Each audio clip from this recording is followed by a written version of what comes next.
Hello!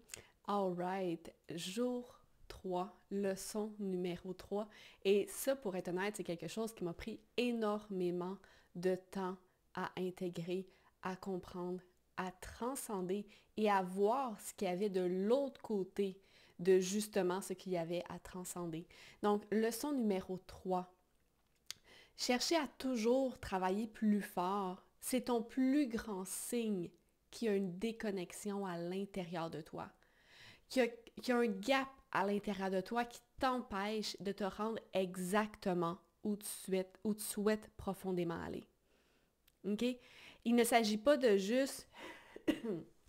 Il ne s'agit pas simplement d'arrêter de travailler fort et de choisir la simplicité et la facilité. Au contraire, parce que si c'est ce que tu fais, ça ne va rien changer au final. Parce que le fait de travailler fort constamment, c'est un signe. C'est pas quelque chose de bien ou de mal à faire ou à ne pas faire. Right? C'est un signe de la manière dont tu as été wired, c'est un signe qui vient exprimer comment est-ce que à l'intérieur de toi, à l'intérieur de ton corps, tu fonctionnes. Donc, si tu fais juste décider de choisir la simplicité, de choisir la facilité, il n'y aura aucun travail en amont qui va être fait. Tu vas juste changer un masque pour un autre masque et ensuite de ça, tu vas te demander pourquoi est-ce que les choses ne changent pas alors que pourtant, tu as arrêté de travailler fort. C'est parce que ce n'est pas là-dessus que tu dois travailler, OK? Puis, je parle souvent de easiness parce que, en fait, je pourrais pas mieux connaître l'envers de la médaille et c'est exactement ça que je veux venir approfondir avec toi aujourd'hui, OK? Parce que, au final, comme dans tous les deux polarités sont importantes à être intégrées. Puis, pour moi, personnellement, ça a été la polarité de la facilité que j'ai longtemps laissé de côté et qui a été ultra difficile à venir intégrer. OK? Parce que pendant longtemps, j'ai évolué, j'ai été wired par mon environnement, par la manière justement où est-ce que j'évoluais, par croire, par intégrer aussi à l'intérieur de moi que le fait de travailler fort avait beaucoup plus de valeur. OK? Donc, mais au final, un ne va pas sans l'autre. C'est réellement important de comprendre que chaque polarité a un contraste qu'on doit venir travailler aussi parce que sinon, on va toujours tomber dans un excès, on va toujours être en débalancement d'une certaine manière. OK? Puis lorsque je parle de travailler fort, je suis sûrement pas la seule parce que de toute façon, dans la vie dans laquelle on évolue en ce moment, on est bombardé à chaque jour dans nos oreilles de on doit se mettre en action, on doit se botter le derrière, même quand ça ne tente pas, on doit le faire, de faire des routines matinales pour être plus efficace. Il y a beaucoup justement de coaching justement que c'est pour aller chercher l'efficacité, la productivité, pouvoir en faire plus, pouvoir atteindre ses objectifs, optimiser son temps pour pouvoir en faire plus. Donc on est vraiment focusé là-dessus, qu'on en ait conscience ou pas. Right? Et la vérité derrière ça, c'est que chaque message, OK? Chaque message qu'on va entendre n'est jamais mauvais en soi. Par contre, ça ne veut pas dire qu'il est fait pour nous, dans l'ici et maintenant. OK? Parce que, un petit peu comme je vous expliquais au début, on a tous des choses différentes à apprendre et à intégrer. Right? Puis c'est lorsqu'on va se concentrer uniquement sur une facette qu'on va créer plus de bien que de mal, en créer un débalancement. Et l'affaire, c'est que souvent, lorsqu'on a une certaine tendance, exemple moi qui tombais à travailler un peu plus fort, beaucoup plus fort que la moyenne, je croyais que c'était ça qui était bien. Donc, qu'est-ce qui arrivait? Je raisonnais avec tous les messages que je pouvais entendre qui valorisaient de travailler fort, d'en faire plus, d'être plus productif, de tout faire pour atteindre ses objectifs. Donc, je créais encore un plus grand débalancement à l'intérieur de mon corps sans même m'en rendre compte. Parce qu'au final, okay, tout le monde qui va propager un message a un agenda en arrière. Tout le monde qui va propager un message, on est en 2024, soit que ça va être un message marketing pour faire bouger une clientèle spécifique, soit que ça peut être des personnes qui ont juste pas conscience des patterns inconscients qui ont absorbé et ils vont refléter ça vers l'extérieur. Donc, c'est hyper important d'avoir conscience de ce qu'on consomme. Right? Mais souvent, on va entendre des messages sans nécessairement avoir cette conscience-là. Est-ce que ça résonne avec moi parce que c'est mon next step, c'est là que je veux vraiment aller, ou est-ce que ça résonne avec moi parce que ça vient nourrir mon ego qui a acheté certaines croyances et je suis comme oui, c'est ça qui est bien. C'est ça qui est bien. Les personnes qui travaillent pas fort, qui sont connectées à leur corps, à leurs sensations, ils vont jamais se rendre nulle part, c'est des personnes paresseuses. C'est un petit peu ça que j'avais intégré pendant une grande partie de ma vie personnellement. Right? Donc, la plus grande partie de ma vie, j'ai évolué justement entourée de personnes qui valorisaient l'action, le travail, mais surtout de tout faire pour atteindre ses objectifs. Right? C'est quelque chose que j'étais très valorisée. Donc, pour moi, j'avais intégré que c'était la bonne chose à faire. Okay? J'avais intégré que la vie, c'est comme ça que ça se passe. Si tu veux gagner, si tu veux te rendre où est-ce que tu veux aller, ou actuellement juste survivre, parce que c'était beaucoup plus profond que ça, c'est tu dois apprendre à jouer avec ces règles-là. Tu dois apprendre à travailler fort, tu dois apprendre à te botter le derrière, tu dois apprendre à tout faire ce qu'il faut pour atteindre ton objectif. Right? Puis même si c'était pas des phrases, oui, il y en avait, mais c'était pas uniquement des phrases qu'on m'avait dit que je me rappelais, c'était encore plus profond que ça, c'était ce que mon corps avait inconsciemment intégré pendant la majorité de ma vie. Donc, c'était pas uniquement à un niveau mental, c'est vraiment au niveau de tout le corps, de toute l'entité au complet. Right? Parce que on m'a jamais assis en soi pour me dire voici comment la vie est faite, voici les règles, tu dois faire ça. Right? C'est juste quelque chose que j'ai intégré via l'incarnation des gens qui m'entouraient. Et ça, c'est quelque chose de ultra important, ultra pertinent à prendre en compte, surtout si on est quelqu'un qui est énergétiquement sensible, qui a cette facilité à se connecter aux gens autour de soi. Parce qu'il y a deux choses. Il y a le message que quelqu'un va dire, va nommer, mais il y a aussi l'incarnation, ce que la personne représente, ce qu'elle dégage. Right? Donc, même si à certains points, on me disait, on me nommait que je devrais choisir des chemins qui sont plus faciles, ça n'a juste jamais été une option pour moi parce que j'avais même pas cette conscience-là de ce qui était facile versus difficile. C'était juste comme ça que c'était. C'était juste normal pour moi de travailler fort et c'était pas nécessairement du hard work pour moi parce que c'était la seule option qu'il y avait d'avancer comme ça. OK? C'est pour ça que je dis que c'est à un niveau beaucoup plus profond, c'est au niveau de l'incarnation en arrière.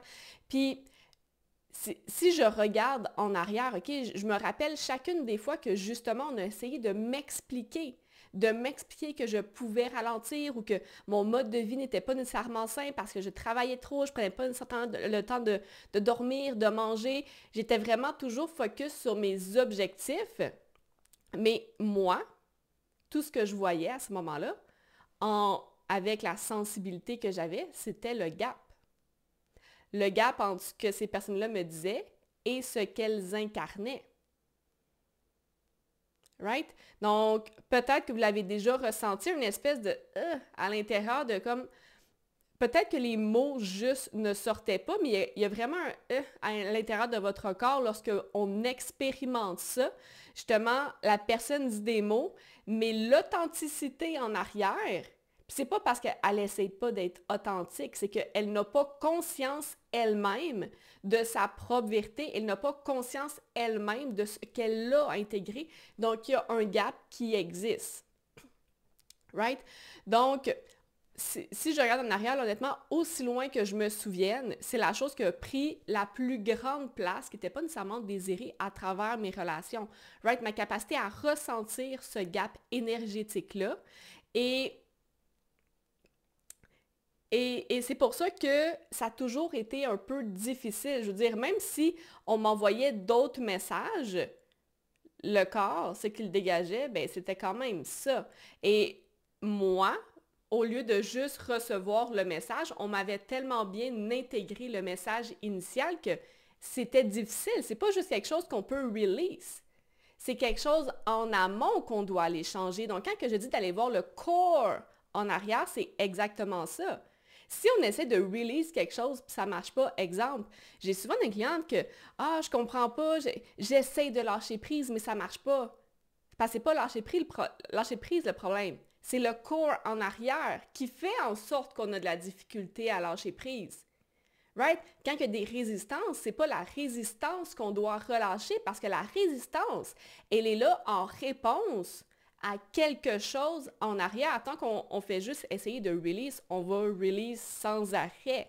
Mais on va créer un gap encore plus grand avec le corps parce que c'est pas vrai. C'est pas comme ça qu'on se sent. On n'est pas réellement prêt à release parce qu'il y a quelque chose en arrière qui nous maintient dans ce surplace-là.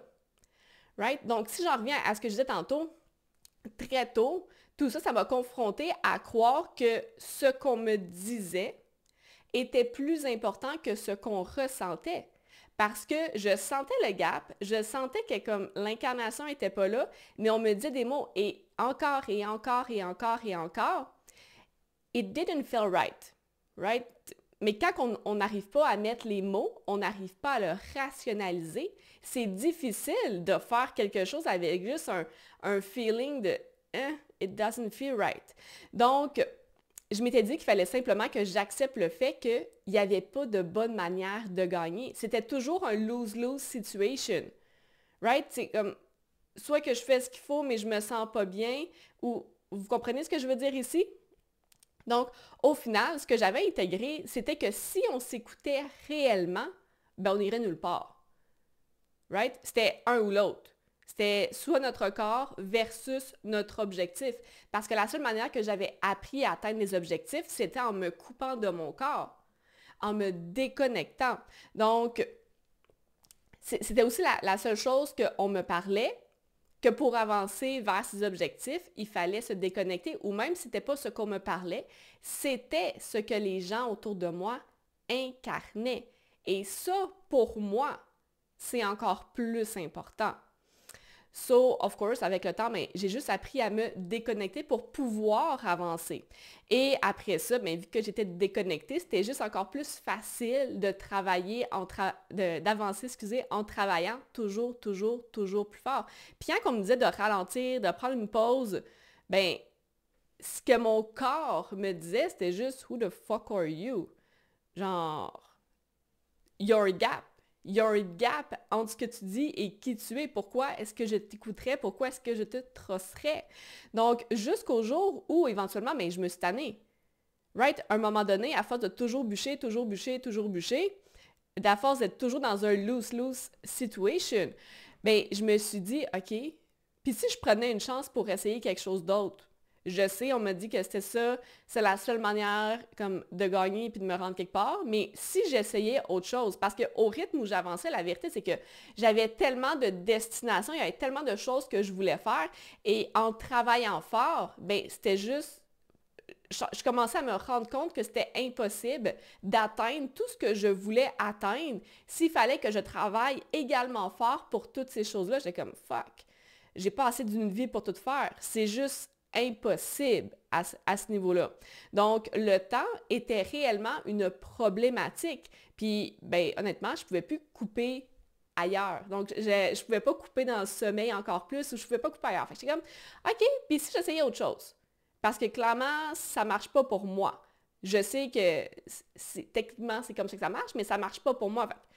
Qu'est-ce que j'ai à perdre? Ça fait 10 ans que je bûche, puis je ne suis pas où est-ce que je voudrais être. Fait que, on va essayer autre chose, right? Et c'est exactement là que les choses ont commencé à changer. Et je veux finir en disant ça. Ce n'est pas de choisir la facilité. C'est pas parce que je parle de easiness que ça veut dire qu'on choisit le chemin de la facilité. C'est de choisir ce qui est vrai. Et c'est ça la chose la plus difficile, parce que quand on a appris inconsciemment à se déconnecter, Ça veut dire qu'on est coupé de sa propre vérité. Donc, ça veut dire qu'on est déconnecté de ce qui est vrai, de la fréquence qui est réellement vraie pour soi. Donc, le chemin de la facilité, ce qui est drôle, c'est que c'est difficile d'aller emprunter le chemin de la facilité. Le chemin de la facilité, c'est ce qu'on va c'est ce qu'on va expérimenter en résultat. C'est pas de prendre la porte de la facilité tout de suite. Right? Puis choisir ce qui est vrai au final, c'est quoi? C'est de choisir de s'honorer soi-même, oui, mais aussi de choisir sa direction en même temps. C'est les deux à la fois. Choisir ce qui est vrai, c'est être capable de tenir plus qu'une vérité à la fois. Ça implique de venir développer des compétences qu'on n'a pas appris à développer par le passé. Parce que par le passé, ce qu'on nous a appris, c'était qu'il existait une vérité. Voici les règles par lesquelles tu dois jouer si tu veux atteindre ton objectif. Alors que sa vérité, ça implique des contrastes. Ça implique que c'est pas un « voici les règles que tu dois suivre à la lettre ». Right? Il y a beaucoup de contrastes, il y a beaucoup de subtilités. Ça demande de devenir bon pour naviguer à travers sa propre complexité. Ça, c'est le chemin de la facilité parce que c'est ça on va avoir l'expérience de. Mais est-ce que c'est facile de développer ces compétences-là? Non. Est-ce que c'est en choisissant les choix qui sont faciles qu'on va développer ces compétences-là? Non plus. Mais au final, on va sentir que les choses se font avec facilité parce qu'on marche notre propre chemin. On marche notre propre paradigme qui est fait pour soi. On n'essaye pas de fitter dans une boîte. Puis c'est difficile parce qu'on ne fit pas, fait qu'on doit faire des drôles de... On doit se déformer pour fitter in. Right?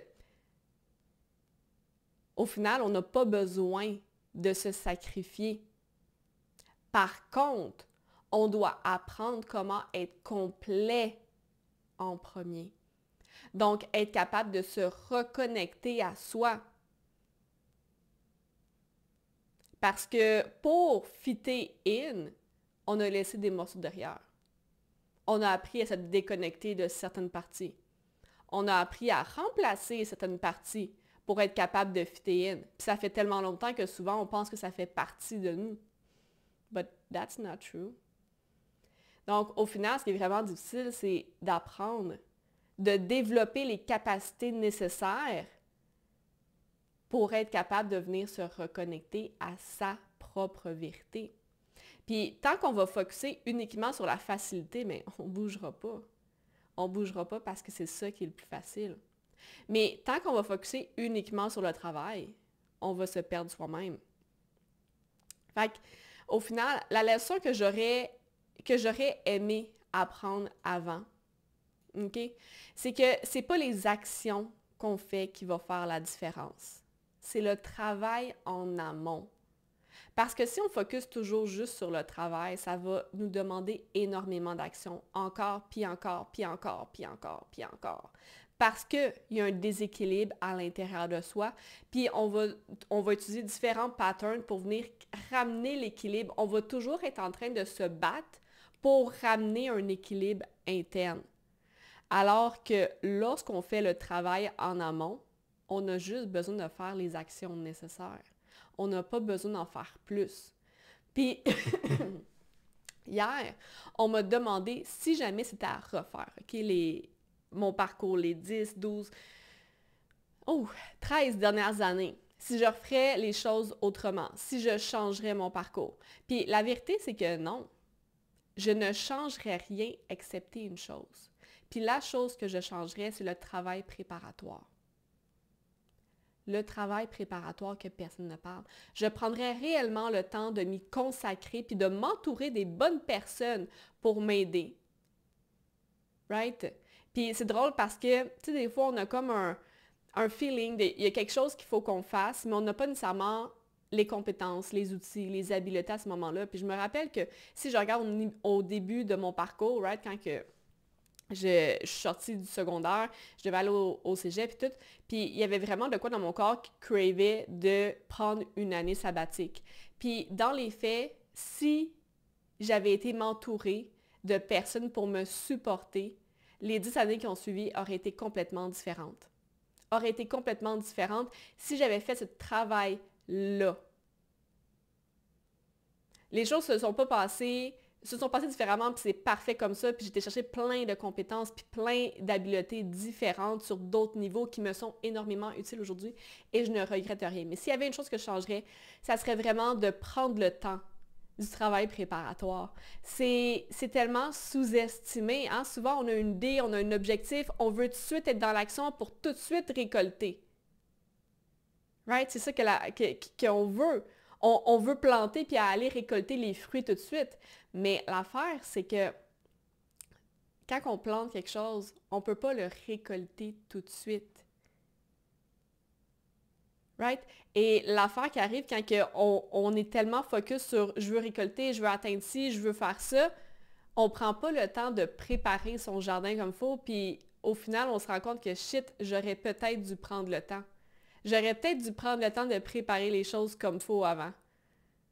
Hey, avant de commencer la peinture, je suis tellement excitée de peinturer mes murs que j'ai même pas pris le temps de faire mes délimitations puis de préparer un bon setup. Puis là, finalement, c'est un peu le bordel. Je peux vous dire que je le regrette dans ces moments-là.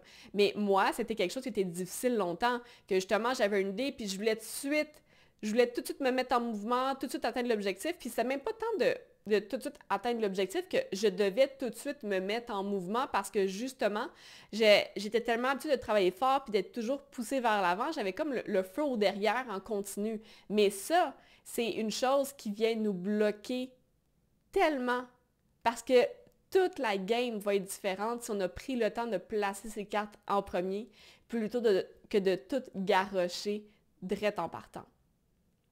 Fait qu'au final, je vais finir en disant ça. On ne peut pas gagner tant qu'on ne bouge pas. Par contre, on ne va pas non plus gagner si on veut juste travailler fort non-stop. Si on ne prend pas le temps de peaufiner en chemin. Si on n'apprend pas à développer nos habiletés puis on fait juste, c'est de la force brute vers en avant tout le temps qui est garochée, on ne gagnera pas. On va juste perdre l'énergie en continu. La manière qu'on va gagner la game au final, c'est en prenant le temps de se préparer en premier. Sur ce, je vous dis à demain.